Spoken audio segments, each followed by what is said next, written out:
अस्सलामुअलैकुम viewers, how are you.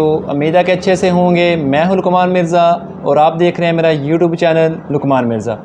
Amazon virtual assistant. Virtual assistant क्या है, उसकी क्या सर्विसेज हैं, कौन कौन सी सर्विसेज वो प्रोवाइड कर सकता है। तो वर्चुअल असिस्टेंट की सर्विसेज में से सबसे पहली सर्विस और मेन जो सर्विस है वो हमने स्टार्ट की है प्रोडक्ट हंटिंग की। कोई भी चीज़ जब आपने किसी कस्टमर को ढूंढ कर देनी होती है या आप अपने स्टोर पर ढूंढते हैं या अपने स्टोर के लिए ढूंढते हैं, तो आप उसको किसी क्राइटेरिया के साथ मैच करके उस क्राइटेरिया को फॉलो करके ढूंढते हैं ताकि आपकी चीज़ स्टोर पर अच्छे तरीके से सेल हो जाए और आपके स्टोर को रैंक करने में मदद दे। क्राइटेरिया के 9 से 10 पॉइंट थे, जिनमें से हमने 4 पॉइंट्स को अपनी पहली वीडियो में डिस्कस कर लिया है। आज उसे आगे देखते हैं कि आपने जो प्रोडक्ट हंट करनी है, जो प्रोडक्ट आपने ढूंढनी है, वो कैसी होनी चाहिए, कैसी होनी चाहिए, उसका जो क्राइटेरिया है मेन वो क्या है, उसको भी डिस्कस करते हैं। लेकिन उससे पहले अगर आप मेरे चैनल पर नए हैं तो चैनल को ज़रूर सब्सक्राइब कीजिएगा। सिर्फ सब्सक्राइब नहीं करना बल्कि साथ बेल आइकन को ज़रूर दबाइएगा ताकि आने वाली वीडियोस आप तक पहुंच सकें और आप उनसे फ़ायदा हासिल कर सकें। तो हम बात कर रहे थे कि अमेज़न पर जब आप प्रोडक्ट हंटिंग करते हैं तो कौन सी प्रोडक्ट आप हंट करते हैं जो आपके लिए मोस्ट प्रॉफिटेबल हो और फ़ायदा मंद हो। तो क्राइटेरिया के मुताबिक आप सबसे पहले देखते हैं हीलियम 10 की एक्सरे चलाते हैं। हीलियम 10 की एक्सरे चलाने के बाद आप टॉप 10 प्रोडक्ट्स को देखते हैं। टॉप 10 प्रोडक्ट्स में ब्रांड डोमिनेंसी को देखना होता है। डोमिनेंसी क्या होती है? किसी चीज़ को डिग्रेड करना, डाउन करना, डी रैंक करना।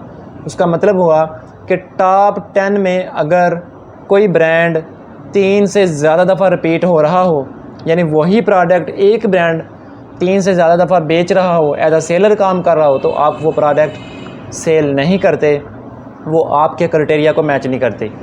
हाँ, कोई ब्रांड अगर एक दफ़ा बेच रहा है या 2 दफ़ा बेच रहा है, 3 दफ़ा तक भी आपका काम चल जाता है, प्रोडक्ट अच्छी होती है।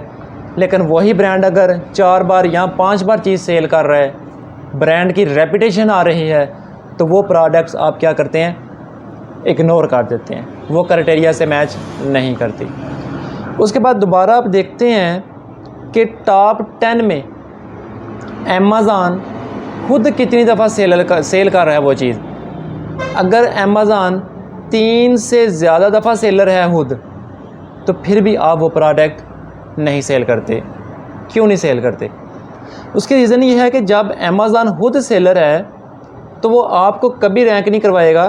पहले वो अपनी प्रोडक्ट को रैंक करवाएगा, अपनी सेल ज़्यादा करवाएगा, उसके बाद आपकी बारी आएगी। और जब आपकी बारी आएगी तो उसके साथ कितने कंपेटिटर होंगे, उनकी भी बारी आएगी।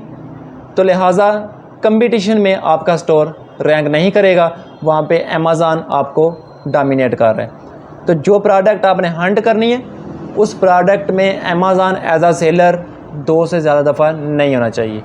3 भी हो जाए तो प्रोडक्ट नॉर्मल से चल जाती है, लेकिन 3 से ज़्यादा दफ़ा अगर अमेज़न एज अ सेलर बैठा हुआ है खुद, तो फिर आप कभी भी वो प्रोडक्ट नहीं बेचेंगे, नहीं सेल करेंगे। उसके बाद हम क्या करते हैं, हम गूगल ट्रेंड को चेक करते हैं। जो चीज़ आपने सेल करनी होती है उसका गूगल ट्रेंड देखें। गूगल ट्रेंड क्या चीज़ है कि लोग उस चीज़ को उस कीवर्ड की मदद से गूगल पर कैसे सर्च करते हैं। तो क्या करेंगे, गूगल क्रोम को ओपन करेंगे। गूगल क्रोम को ओपन करने के बाद उसमें गूगल ट्रेंड लिख के सर्च करेंगे। आपके सामने गूगल ट्रेंड का बॉक्स ओपन हो जाएगा। वहाँ पे अपनी लोकेशन सेट करें, आप चीज़ कहाँ पर बेचना चाहते हैं, यूके है या यूएसए है। उसके बाद लास्ट 5 ईयर का फ़िल्टर अप्लाई करें और अपनी चीज़ का कीवर्ड लिख कर सर्च करें। फॉर एग्ज़ाम्पल आपने पिलोस सर्च करने हैं, वहाँ पे लिखें पिलोस। जब आप पिलोस लिख कर सर्च करेंगे तो आपके सामने ग्राफिकली डाटा शो हो जाएगा। वो जो ग्राफिकली डाटा लास्ट 5 ईयर का होगा, आपने देखना है कि लास्ट 5 ईयर में उसकी जो सेल्स है ना, वो किसी भी मंथ में 27 से कम नहीं होनी चाहिए, 27 से ड्रॉप नहीं होनी चाहिए। Minimum cell of every month लाजमी है कि 27 हो जाएं। 27 से अगर सेल्स कम है तो आप चीज़ सेल नहीं करेंगे, इट मीन कि वो आपको क्राइटेरिया को मैच नहीं कर रही। जब मैं कहता हूँ ना कि चीज़ को मैच नहीं करेंगे, उसका मतलब ये नहीं कि वो चीज़ छोड़ ही दें, उसके भाई बाकी पॉइंट सारे चेक करें। टेबल में 10 पॉइंट्स हैं, उन 10 में कोई 1-2 पॉइंट्स का अगर फ़र्क आ भी जाता है तो हम बाकी सारे पॉइंट्स से कंपैरिजन करके उनको दूर करके चीज़ को फाइनलाइज़ कर सकते हैं। मेरे कहने का मतलब होता है कि सर्च के दौरान आपका जो क्राइटेरिया मैच नहीं किया उस पर क्रॉस लगाएं कि ये बॉक्स इसको मैच नहीं कर रहा, ताकि आपको याद रहे कि गूगल ट्रेंड ने मैच नहीं किया। फिर आप क्या करेंगे, उसी चीज़ की सीजनैलिटी चेक करेंगे। सीजनैलिटी क्या होती है? सीजनैलिटी का वर्ड निकला सीज़न से, कि कुछ ऐसी चीज़ें होती हैं जो सीज़न वाइज बिकती हैं।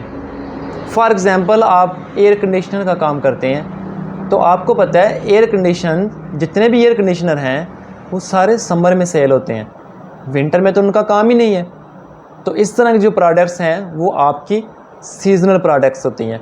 आप गूगल ट्रेंड को ओपन करेंगे दोबारा उसी तरह, और गूगल ट्रेंड में देखेंगे कि लास्ट ईयर में सिर्फ 1 साल का फ़िल्टर अप्लाई करें और उस लास्ट ईयर में देखें उस चीज़ की सेल कितनी देर या कितने मंथ ज़ीरो रही है, वो कितना ग्राफ बिल्कुल एक्स एक्सिस के साथ प्लेन जुड़ा हुआ है। अगर वो चीज़ 3 से 4 मंथ ड्रॉप है, उसकी कोई सेल नहीं, तो फिर वो चीज़ सीजनल होगी, आप उस चीज़ को अमेज़ॉन पर सेल नहीं करेंगे।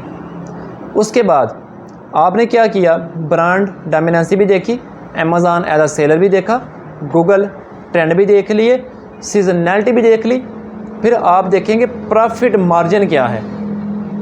FBA कैलकुलेटर के मुताबिक, अब FBA कैलकुलेटर क्या है इसकी डिटेल भी आपको वीडियोस में मिलेगी, और आप इसका तरीक़ाकार भी देखेंगे कि वो किस तरह FBA कैलकुलेटर काम करता है। तो FBA कैलकुलेटर के मुताबिक आपका प्रॉफिट मार्जिन अगर 30% हो तो वो प्रोडक्ट अच्छी होती है। 30% से कम मार्जिन वाली चीज़ आपके लिए फ़ायदेमंद नहीं होती, आप उसको सेल नहीं करते। उसके बाद आप देखते हैं कि जो चीज़ आप सेल करना चाहते हैं वो आपके कंपेटिटर कौन कौन से बेच रहे हैं, और उन कंपेटिटर्स की जो लिस्टिंग है ना वो कितनी पुरानी है। कंपेटिटर की जो लिस्टिंग है ना वो कम से कम 6 मंथ पुरानी होनी चाहिए। अगर कंपेटिटर ने वो चीज़ न्यू लगाई है, 2 माह पहले लगाई है, 1 माह पहले लगाई है, तो इससे मुराद ये होगा कि जो वो चीज़ आप लिस्ट करेंगे ना, जब आप वो चीज़ लिस्ट करेंगे अमेज़ॉन आपको एज अ न्यू सेलर इतनी जल्दी रैंक नहीं करेगा। उस बंदे की लिस्टिंग न्यू है लेकिन स्टोर पुराना है, उसको पहले रैंक कर देगा। तो आपने देखना है जो लिस्टिंग है ना कंपेटिटर की वो 6 मंथ ओल्ड होनी चाहिए। ये था प्रोडक्ट हंटिंग का क्राइटेरिया, जो आपने कुछ इस वीडियो में देखा, कुछ मेरी पहली वीडियो में देखा। इस सारे क्राइटेरिया को मैच करके आप प्रोडक्ट को फाइनल करते हैं। आज की वीडियो में इतना ही। अगर हंटिंग के क्राइटेरिया के बारे में कोई भी आपकी क्वेरीज़ हैं कमेंट बॉक्स में ज़रूर बताइएगा, और वीडियोस को मुकम्मल देखिएगा ताकि आप क्राइटेरिया अच्छे तरीके से समझ सकें। शुक्रिया।